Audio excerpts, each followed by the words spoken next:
জুলাই গণঅভ্যুত্থানের শহীদদের স্মরণে চাঁদপুর উদ্বোধন করা হয়েছে জুলাই শহীদ স্মৃতিস্তম্ভের নির্মাণ কাজ। সোমবার সকালে চাঁদপুর কেন্দ্রীয় শহীদ মিনার প্রাঙ্গণে এ স্মৃতিস্তম্ভের নির্মাণ কাজ উদ্বোধন করেন জেলা প্রশাসক মোহাম্মদ মোহসেন উদ্দিন। এ সময় জেলা প্রশাসক বলেন, গণতন্ত্র, সুশাসন ও অধিকার আদায়ের প্রতীক হিসেবে থাকবে এ স্মৃতিস্তম্ভ।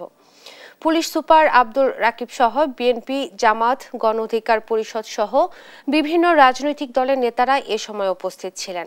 জুলাই আগস্ট গণঅভ্যুত্থানে এ জেলার ৩১ জন ছাত্র জনতা নিহত হন।